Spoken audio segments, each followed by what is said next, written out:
Hello, magandang gabi mga kabunyog, mga kababayan. Kumusta po ang lahat? Yan. Kumusta na po? Maulan na gabi po sa ating lahat, mga kabunyog, mga kabarangay. Yan. Ano po ba ang topic ni Aling Suset ngayon? Ha? Kumusta po ba? Kumusta kayo dyan sa inyong lugar? Sagitang, lalagay tayo ng microphone. Yan.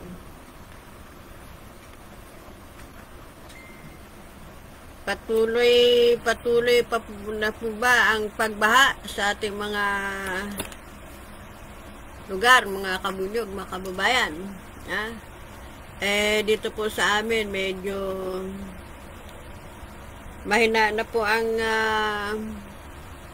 ulan, pero kahit papano meron pa rin namang meron pa rin naman pong baha. Ayan, pero konti na lang yun, konti na lang po, dali lang po. Ayan. Dito po sa amin medyo yan,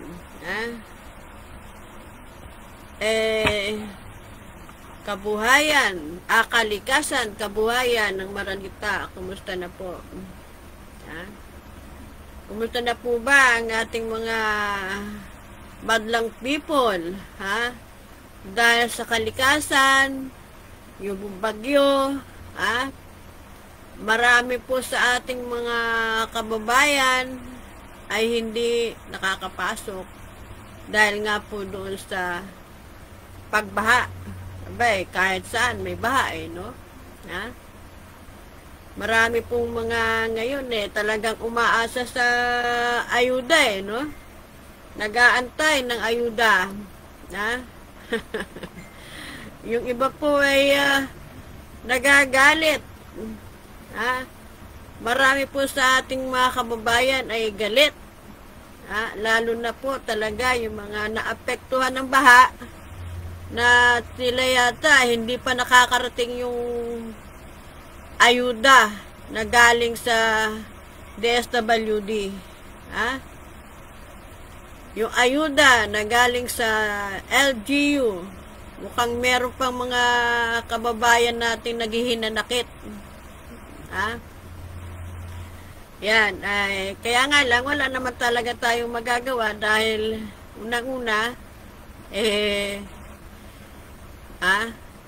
malay natin, baka hindi sila kasama doon sa listahan ng mga nabaha, kaya medyo nakakalimutan. Kaya yung ating kabuhayan apektado. Apektado ang ating kabuhayan sa mga nagaganap sa ating paligid ng yung kalikasan, yung ulan na yan, yung bagyo na yan. At hindi lang po yung bagyo na yan ang nagpapahirap sa kabuhayan ng Maranita. Itong usapin, itong usapin ng impeachment na to ni VP Sara Duterte. Kahit saan ka mag-ikot, mga kabarangay, mga kabunyog, laman ng balita ay puro Sara Duterte. Abay, napakasikat na po talaga ng ating Vice President Sara Duterte. Talaga sikat na sikat talaga siya. Ewan ko ba? Tapos ito namang mga kataas-taasang mga hurado, yung Supreme Court, nakialam, ibinasura ang impeachment ni Vice President Sara Duterte. Aba ano na mangyayari sa ating bayan? Kung yun nga, kung yun nga ang mahirap na hindi naman totoong nagnakaw, na pagbintangan lang na nagnakaw, nakulong. Nakulong, di ba? Ikinulong. Ha? Napagbintangan lang kahit walang ebidensya na nakuha doon sa pobre, na napagbintangan lang. Ha? Nakulong.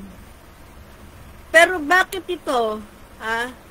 Ang daming ebidensya. Ha? Maraming mga ebidensya na inilatag ng yung nasa ano pa siya, nasa Congress. Ha? Kaya nga itinaas doon sa Senado para doon sa impeachment trial. Wala raw. Ha?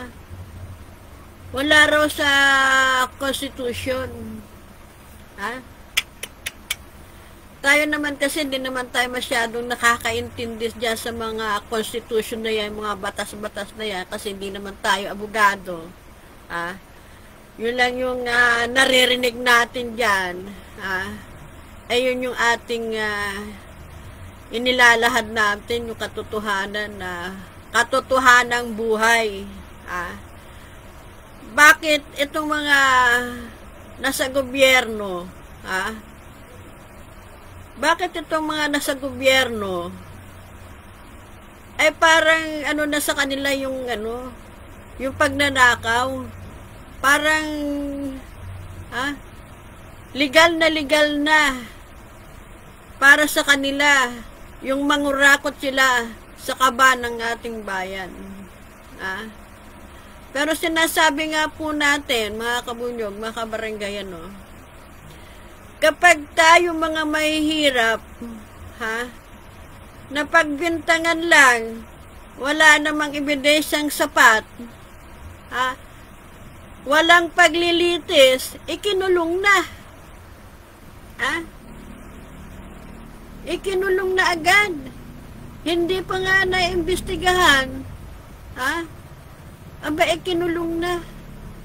Samantalang ito, maraming mga nakikitang mga ebidensya, yung mga piatos-piatos na yan. Di sana hindi na nangyari yung ganung hanggang ngayon, ang daming naapektuhan po. Yung kabuhayan, lalong-lalo na sa mga maralita. Sana, ang tinatrabaho, ang inaasikaso ng ating mga Senado, ay yung trabaho natin mga maralita. Sana yun ang iniisip nila. Hindi yung puro kurakot. Saan mo dadalhin yung napakalaking halaga? Doon sa insertion na yun ni Senate President. Chis Escudero. Buong Pilipinas nalubog sa baha. Sana nga po yung kinurakot yung pondo na yun, yung kinuha yung pondo, yung pork barrel na yan, talagang ilalaan ninyo para sa proyektong tunay, na mapakinabangan naman po ng taong bayan. Hindi lang ng iilan. Diba? Hindi kung sino-sino lang po ang nakikinabang. Iilan lang nakikinabang. Bati po muna tayo sa ating mga viewers. Magandang gabi po sa inyong lahat, mga aking taga-subaybay. Uli tayong magkakarinigan dito sa hirit ni Aling Suset. Bumalik na po tayo sa Bunyog. Paki-support lang po yung aming Bunyog Maralita FB page. Para makatulong po tayo sa pag-organize. Ayan. Magandang gabi po, Kuya Joselito Porcosa. Thank you po kay Kuya Eric Miana Maralan. Magandang gabi po.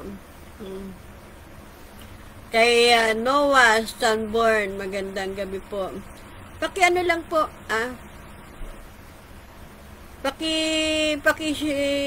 support lang po at paki-share lang po yung ating vlog. Yan. Kami po, mga talagang mga nasa Maralita ay patuloy na lumalaban at nakikiisa po sa panawagan sa impeachment trial. Ha? Sa impeachment trial ni VP Sara Duterte.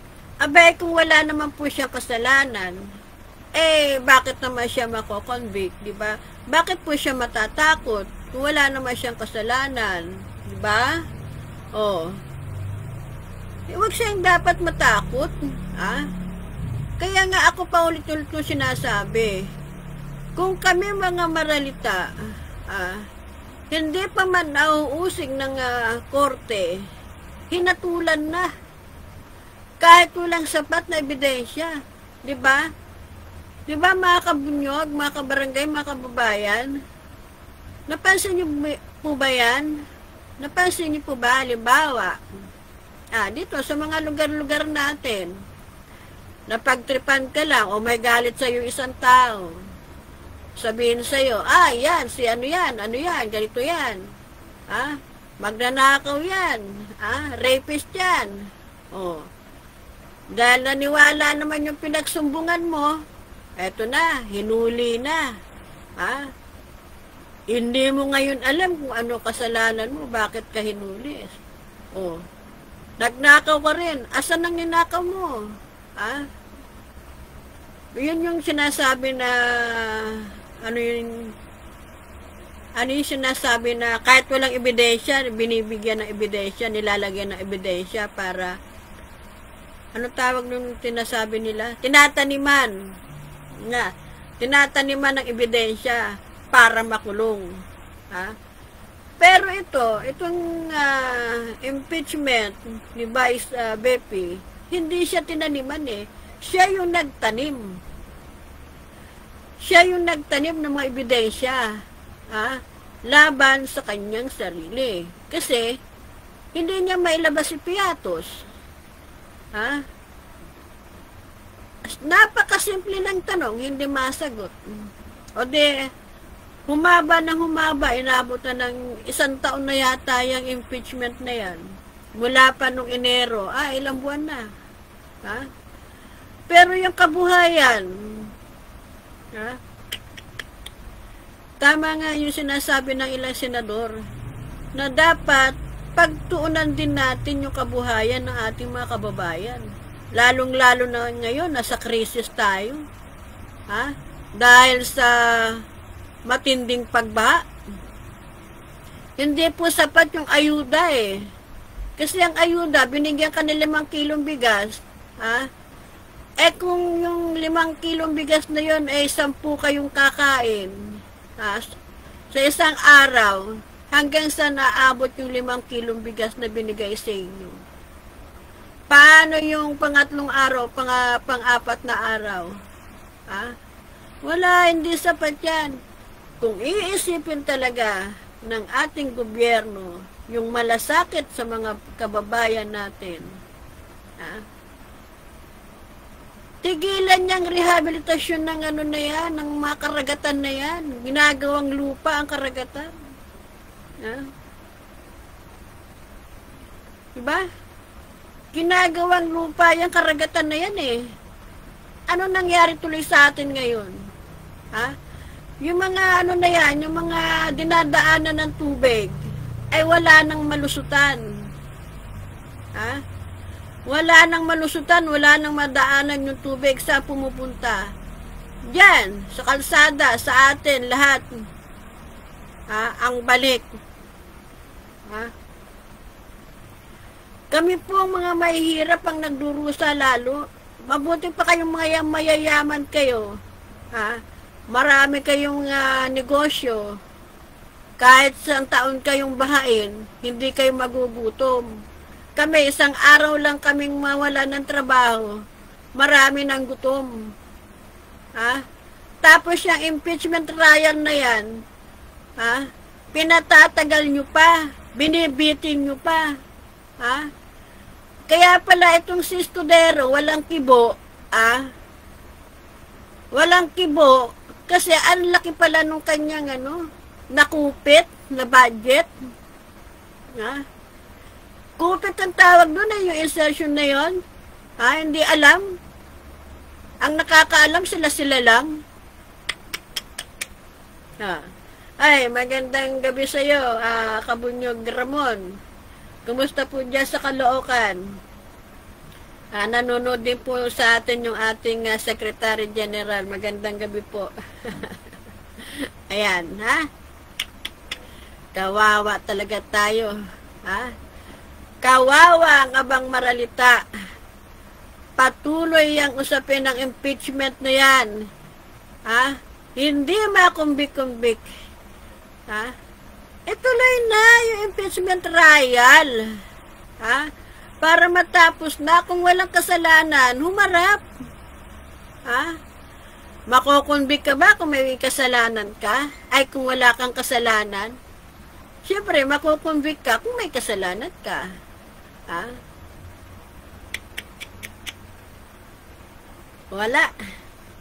Kaya talaga, sabi ko nga eh, kawawa talaga tayong mga mahihirap. Ha?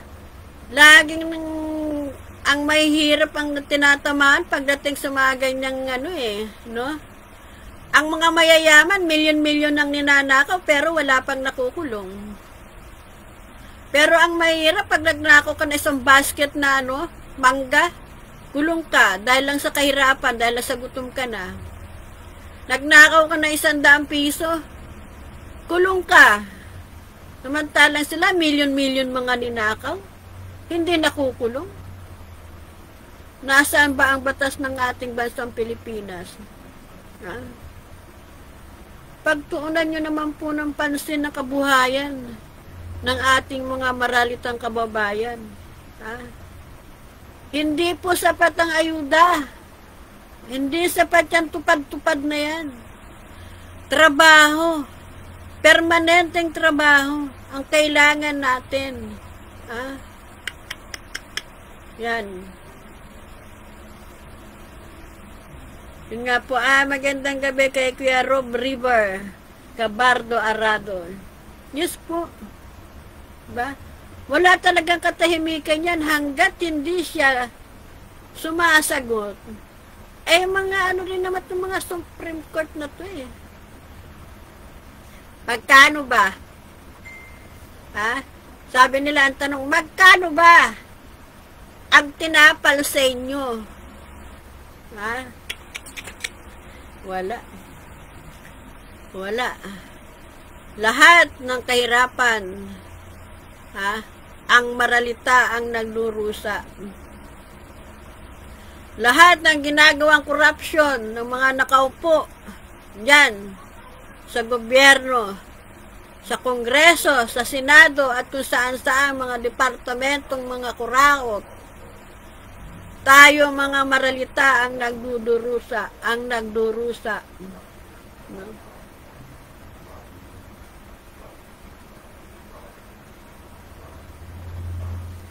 Ay, naku, magandang gabi, Kuya Jeronimo. Correct, ha? Ha? Siyempre, alam nyo, yung mga taong walang pakialam sa mundo, ha? Yung mga taong walang pakialam sa kapaligiran, no, nothing yan. Ha? Ibig sabihin yan, maganda na yung buhay nila, kaya ayaw nilang makialam. Maganda na yung kanilang kabuhayan. Ha? Ako matanda na eh. Oo, inaamin ko matanda na ako. Ay, ano pa ba gagawin ko sa buhay ko? 'Di ba? Mag-relax. May mga anak naman ako na magpapakain sa akin. Pero iniisip ko rin eh. Mga anak ko nagtatrabaho rin eh. Nasa pabrika rin eh. Maralita din kami eh. 'Di ba? Pero nararanasan namin yung kahirapan. Ha? Nararanasan natin yung kahirapan ibang tao. Ha? Kaya nga po hindi tayo nagsasawang tumulong. Ha? Na magmulat ng katotohanan sa ating mga kababayan. Huwag natin ipagwalang bahala yung mga nangyayari sa ating kapaligiran. Ha? Ano na lang kung hindi tayo kikibo, ano pa mangyayari sa atin?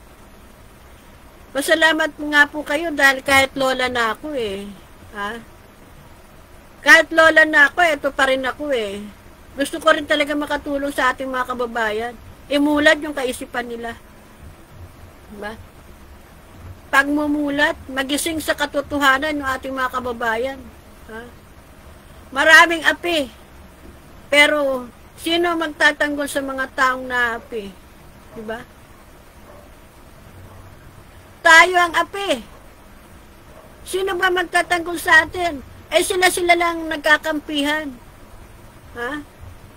Sila-sila nagkakampihan yung mga magnanakaw sa gobyerno. Nagtataki pa sila sa isa't isa. Oh, diba? Yan.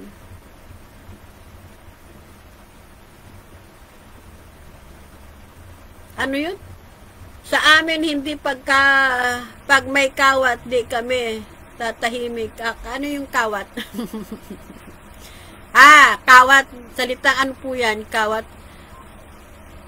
Kawat. Yan. Kawat magnakaw. Sige, sige. Kawat pala yung magnakaw. Anong salita yung Bisaya? Yan. Siyempre, kapag may magnanakaw, kailangan magsumbong ka. Kailangan sumigaw ka. Ang kaso, yung iba, ayaw sumigaw. Ha? Sige po, mga kabunyog, mga kababayan, ano? Paki-share lang po, paki-share lang po. Paki-suportahan po yung ating vlog, ano? At syempre po, yung ating bunyog Maralita. Tayo po ay muli pong bababa sa mga lugar nyo para muli na naman po tayong magkarinigan, magkausap-usap, ano maganda sa ating buhay, ano maganda sa mga pangyayari sa araw-araw. Yan. Alam mo, natatawa talaga ako dito sa ating Senate President na to eh. Ang tapang-tapang eh. Yung pala, kaya pala siya matapang. Alam mo talaga mga kabunyog, mga kababayan.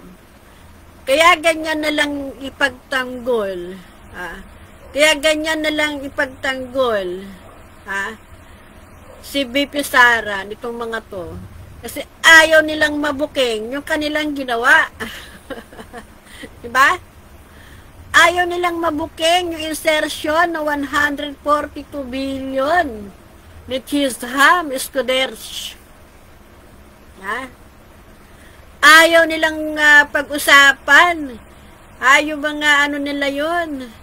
Yung kinupit eh. Kasi hindi naman alam eh. Sila lang nagkakaalaman. Hindi alam ng hindi alam ng ating presidente. Diba? Hindi alam ng ating presidente na may kinupit pa sila ng ganong kalaking halaga. Kung alam daw kagad, kung nalaman daw agad yun ng ating presidente, bibeto yun. Hindi alam. Paano ngayon, Chisholm?